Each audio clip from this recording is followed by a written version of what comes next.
اور دو فرقے بنے، ایسا نہیں، بلکہ دیوبندی وہابی نجدی فرقے کی بنیاد کن بنیادوں پر ڈالی گئی ہے، کن باتوں پر ڈلی؟ آپ اس بات کو سمجھیں، ہم یہ نہیں کہتے کہ وہ دیوبندی ہے، وہ نجدی ہے، وہ وہابی ہے، وہ کون ہے، ہمیں نہیں پتا۔ ہمارے سامنے ایک سچا پکا صحیح مسلمان نظر آتا ہے، ہمارے سامنے ایک سچا پکا مسلمان نظر آتا ہے، لیکن اگر اس کا عقیدہ یہ ہے، اگر اس کا عقیدہ یہ ہے جو کہ نجدی علماء نے اپنی کتابوں میں لکھے، تب ہم کہیں گے کہ وہ بھی پکا نجدی اور وہابی ہے۔ کیا لکھا ہے انہوں نے اپنی کتابوں میں؟ سنیں، دیوبندی عقائد، کتاب کا نام براہین قاطعہ، کتاب کا نام براہین قاطعہ، میں پورے حوالے سے آپ کے سامنے بات کروں گا۔ کتاب کا نام براہین قاطعہ، اور ان کا عقیدہ، کتاب میں لکھا کہ خدا جھوٹ بول سکتا ہے، معاذ اللہ۔ انہوں نے کیا لکھا کہ خدا جھوٹ بول سکتا ہے، اور ہمارا عقیدہ ہمیں اعلیٰ حضرت نے یہ دیا کہ جھوٹ بولنا عیب ہے، اور اللہ تبارک و تعالیٰ کی ذات ہر عیب سے پاک اور صاف ہے۔ اللہ تبارک و تعالیٰ کی ذات ہر عیب سے پاک اور صاف ہے۔ ان کا دوسرا عقیدہ سنیں، عقیدہ نمبر 2، اللہ کی شان یہ ہے کہ جب چاہے علم غیب دریافت کرے، کسی ولی نبی جن فرشتے کو اللہ نے یہ طاقت نہیں بخشی۔ یہ ان کا عقیدہ کیا ہے؟ یعنی اللہ کی شان یہ ہے کہ جب چاہے علم غیب دریافت کرے، کسی ولی نبی جن فرشتے کو اللہ نے یہ طاقت نہیں بخشی۔ کتاب کا نام تقویۃ الایمان، کتاب کا نام تقویۃ الایمان، لکھنے والا مصنف اسماعیل دہلوی، یہ ان کا عقیدہ ہے۔ اب آپ اپنے اعلیٰ حضرت عظیم البرکت اور تمام اہل سنت کا عقیدہ سنیں۔ خدائے پاک ہر وقت عالم الغیب ہے، خدائے پاک ہر وقت عالم الغیب ہے، اس کا علم اس کی صفت ہے اور واجب ہے، جب چاہے تب معلوم کرنے کا مطلب یہ ہوا کہ نہ چاہے تو جاہل رہے، معاذ اللہ، یہ کفر ہے۔ خدا کی صفات خدا کے اختیار میں نہیں، وہ واجب ہے۔ نیز رب اپنے محبوبوں کو بھی علم غیب عطا فرماتا ہے، اللہ تبارک و تعالیٰ اپنے محبوب بندوں کو بھی علم غیب عطا فرماتا ہے، اور قرآن پاک میں فرمایا وَعَلَّمَكَ مَا لَمْ تَكُن تَعْلَمْ وَكَانَ فَضْلُ اللَّهِ عَلَيْكَ عَظِيمًا، اور اے محبوب ہم نے آپ کو وہ سکھا دیا سب کچھ جو آپ نہیں جانتے تھے، اور فرمایا وَمَا هُوَ عَلَى الْغَيْبِ بِضَنِينٍ، یہ نبی غیب بتانے میں بخیل نہیں۔ یعنی جو جماعت اپنے نبی کے علم غیب کو انکار کر دے تو پھر وہ کس بات کے مسلمان بن سکے؟ ان کا ایمان ہی کیا ہے؟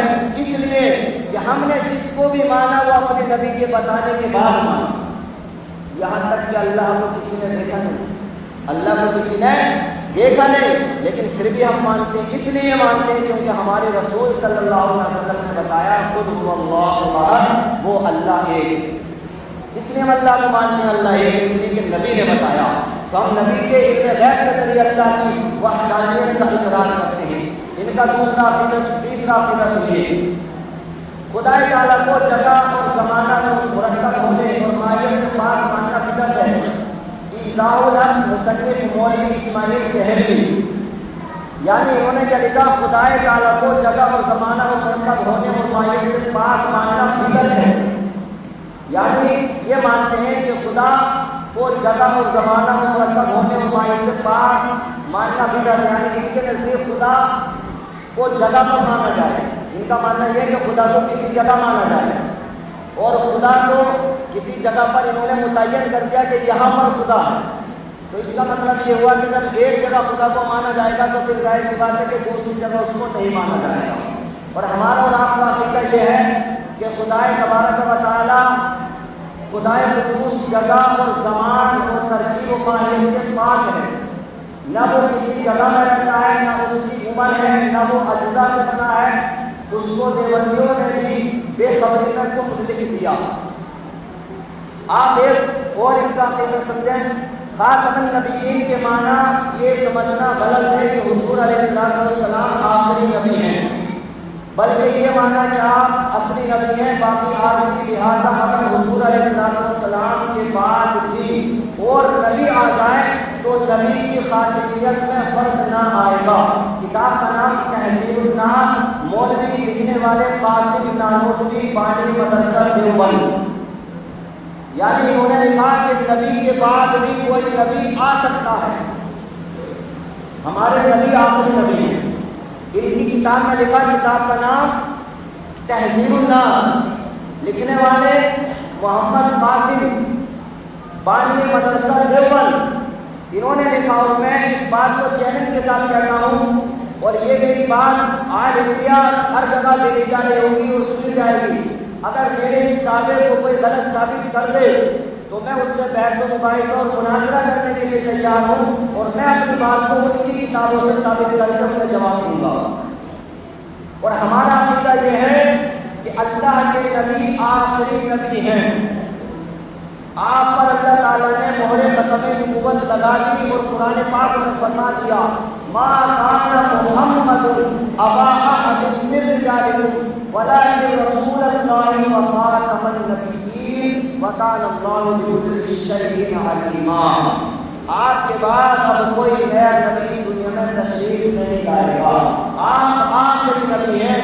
آپ کے بعد ایک نبی آئیں گے قیامت سے پہلے، وہ حضرت عیسیٰ علیہ السلام ہوں گے، اور وہ نئے نبی ہوں گے بلکہ وہ پہلے آ چکے تھے، اور وہ آپ کے امتی بن کر اس دنیا میں تشریف لائیں گے۔ وہ ہمارے نبی کے امتی بن کے تشریف لائیں گے، وہ نئے نبی نہیں ہوں گے۔ ان کا ایک اور عقیدہ سنیں، اعمال میں بظاہر امتی نبی کے برابر ہو جاتی بلکہ بڑھ بھی جاتے ہیں۔ آخری بات، یعنی یہ کہتے ہیں اپنی کتاب کا نام ہے ان کی تہذیب الناس، مصنف مولوی محمد قاسم، بانی مدرسہ دیوبند۔ انہوں نے لکھا کہ اعمال میں بظاہر امتی نبی کے برابر ہو جاتے ہیں بلکہ بڑھ بھی جاتے ہیں، معاذ اللہ۔ اور آپ اپنا عقیدہ سنیں، کوئی غیر نبی ہوا ہو، ولی ہو یا غوث یا صحابی، کسی کمال علمی و عملی میں نبی کے برابر نہیں ہو سکتا،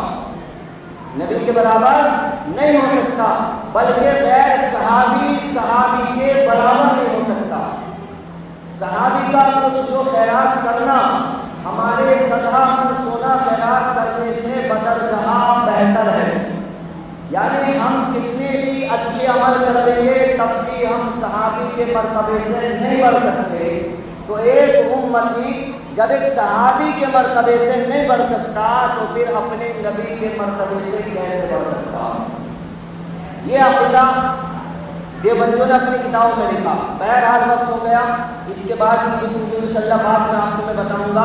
میرا موضوع اعلیٰ حضرت عظیم البرکت مجدد الشاہ امام احمد رضا خان فاضل بریلوی علیہ رحمۃ و رضوان تھا۔ اس کے تعلق سے میں نے آپ کو بتایا، اس لیے مسلک اعلیٰ حضرت کا نعرہ لگایا جاتا ہے، اس لیے مسلک اعلیٰ حضرت سے اہل سنت والجماعت سنی مسلمانوں کی پہچان ہے۔ یہ ایک پہچان ہے مسلک اعلیٰ حضرت۔ جو مسلک اعلیٰ حضرت والا ہے وہ ولیوں سے محبت کرنے والا ہے، صحابہ سے محبت کرنے والا ہے، نبیوں سے محبت کرنے والا ہے۔ آپ غور کر لینا، جو یہ کہتا ملے گا کہ مزاروں پہ مت جاؤ، وہ اعلیٰ حضرت سے چڑھتا ہوا ملے گا۔ جو یہ کہتا ملے گا کہ سلام مت پڑھو، وہ اعلیٰ حضرت سے چڑھتا ملے گا۔ تو خلاصہ کلام یہ نکلا کہ اعلیٰ حضرت کی ذات وہ ذات بن گئی کہ جو فیصلہ کر رہی ہے کہ کون حق پر ہے اور کون نا حق پر ہے۔ اعلیٰ حضرت کی ذات نے فیصلہ کر دیا، اور آپ نے بڑے پیارے انداز میں اپنے نبی کی شان کو بیان فرما دیا اور بتا دیا، اور نبی کی عظمت کو بیان کر دیا، اور قرآن پاک ترجمہ کنز الایمان اس دنیا کو مسلمانوں کو عطا فرما دیا۔ اعلیٰ حضرت کو جاننا ہے تو ان کی لکھی ہوئی کتابوں کو پڑھو، اعلیٰ حضرت کی شخصیت کو سمجھنا ہے تو ان کی تحریروں کو پڑھو۔ صرف ہمارے کہنے سے مت مانو کہ اعلیٰ حضرت ہیں، حضرت ہیں وہ سب۔ دوسری بات لوگ کہتے ہیں نے اعلیٰ حضرت کہہ دیا، اعلیٰ حضرت کیوں کہہ دیا؟ سب حضرت ہیں وہ اعلیٰ ہیں، انہیں تو صحابہ سے بڑھا دیا، صحابہ کے نام کے آگے حضرت اور ان کے آگے اعلیٰ حضرت۔ تو سنیں، صحابہ سے انہیں نہیں بڑھایا، صحابہ سے نہیں، بلکہ ان کے دور میں جتنے حضرت تھے، جتنے عالم مفتی علماء کرام جتنے حضرت، وہ سب ایک طرف حضرت تھے اور امام احمد رضا ایک طرف اعلیٰ حضرت۔ فتاوا عالمگیری لکھی گئی ہندوستان میں اورنگزیب بادشاہ نے دنیا بھر میں علماء کو جمع کیا اور تمام کو جمع کر کے کہا فتوے لکھو. تمام نے محنت کی مشقت کی, بہت محنت کے بعد ایک کتاب لکھی فتاوا عالمگیری. اعلیٰ حضرت نے قلم اٹھایا اور لکھا اور ایسی کتاب لکھی جس کو آج 30 جلدوں میں جمع کیا, 30 جلدوں میں فتاوا رضویہ. ایک اکیلا تنہا احمد رضا اور کتاب فتاوا رضویہ. تو کہاں ہندوستان کے سب مفتی ایک طرف اور ایک امام احمد رضا ایک طرف. اعلیٰ حضرت اس لیے کہا گیا. آپ نے نعتیہ کلام لکھا, ہدایت کی بخشش, تمام کلام ایک طرف, ہدایت کی بخشش کلام ایک طرف ہے. آپ نے سلام لکھا, مصطفیٰ جان احمد کے لاکھوں سلام, تمام سلام ایک طرف ہے اور اعلیٰ حضرت کا سلام ایک طرف ہے. یہ وہ ذات شخصیت ہے جن کے بارے میں جتنا بولا جائے بتایا جائے وہ کم ہی پڑ جاتا ہے. اس لیے بس اس بات پر اختتام کرتا ہوں کہ ڈالتی قلب میں عظمت مصطفیٰ سیدی اعلیٰ حضرت کے لاکھوں